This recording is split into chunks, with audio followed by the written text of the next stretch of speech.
And the men of Ephraim said to him, "What is this, that you wanted to do, so that you would not call us when you went to fight against Midian?"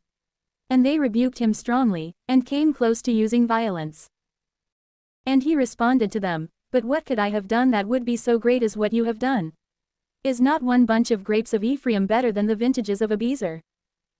The Lord has delivered into your hands the leaders of Midian, Oreb and Zeb. What could I have done that would be so great as what you have done?" And when he had said this, their spirit, which was swelling up against him, was quieted. And when Gideon had arrived at the Jordan, he crossed over it with the 300 men who were with him. And they were so weary that they were unable to pursue those who were fleeing.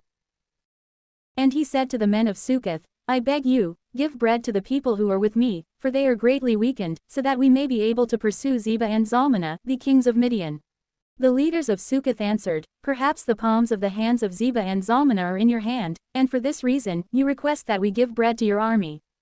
And he said to them, "So then, when the Lord will have delivered Zebah and Zalmunna into my hands, I will thresh your flesh with the thorns and briars of the desert." And going up from there, he arrived at Penuel. And he spoke to the men of that place similarly. And they also answered him, just as the men of Succoth had answered. And so he said to them also, "When I will have returned as a victor in peace, I will destroy this tower." Now Zebah and Zalmunna were resting with their entire army. For 15,000 men were left out of all the troops of the eastern people. And 120,000 warriors that drew the sword had been cut down. And Gideon ascended by the way of those who were dwelling in tents, to the eastern part of Nobah and Jogbehah. And he struck the camp of the enemies, who were confident and were suspecting nothing adverse. And Zebah and Zalmunna fled. And Gideon pursued and overtook them, sending their entire army into confusion. And returning from the war before sunrise, he took a boy from among the men of Succoth. And he asked him the names of the leaders and elders of Succoth. And he described 77 men. And he went to Succoth, and he said to them, "Behold Zebah and Zalmunna, over whom you rebuked me, saying, Perhaps the hands of Zebah and Zalmunna are in your hands, and for this reason, you request that we give bread to men who are languishing and weakened." Therefore, he took the elders of the city, and, using the thorns and briars of the desert, he threshed them with these, and he cut the men of Succoth to pieces.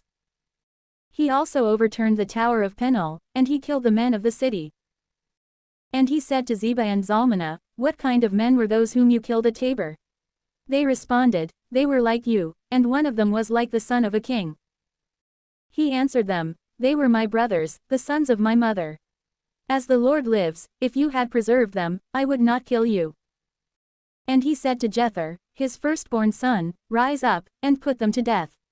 But he did not draw his sword, for he was afraid, being still a boy. And Zebah and Zalmunna said, "You should rise up and rush against us. For the strength of a man is in accord with his age." Gideon rose up, and he killed Zebah and Zalmunna.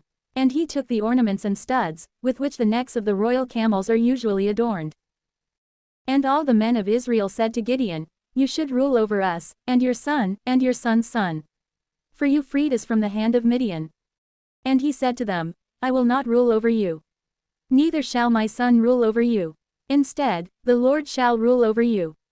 And he said to them, "I petition one request from you. Give me the earrings from your spoils." For the Ishmaelites were accustomed to wear gold earrings. They responded, "We are very willing to give them." And spreading a cloak on the ground, they cast upon it the earrings from the spoils. And the weight of the earrings that he requested was 1,700 shekels of gold, aside from the ornaments, and necklaces, and purple garments, which the kings of Midian were accustomed to use, and aside from the gold chains on the camels. And Gideon made an ephod from these, and he kept it in his city, Ophrah. And all of Israel committed fornication with it, and it became a ruin to Gideon and to all his house. But Midian was humbled before the sons of Israel. Neither were they able any longer to lift up their necks. But the land rested for 40 years, while Gideon presided. And so Jerubbaal, the son of Joash, went and lived in his own house. And he had 70 sons, who went forth from his own thigh. For he had many wives.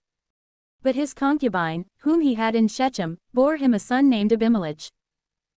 And Gideon, the son of Joash, died in a good old age, and he was buried in the sepulchre of his father, at Ophrah, of the family of Ezri. But after Gideon died, the sons of Israel turned away, and they committed fornication with the Baals. And they struck a covenant with Baal, so that he would be their god. And they did not remember the Lord their God, who rescued them from the hands of all their enemies on all sides. Neither did they show mercy to the house of Jerubbaal Gideon, in accord with all the good that he had done for Israel.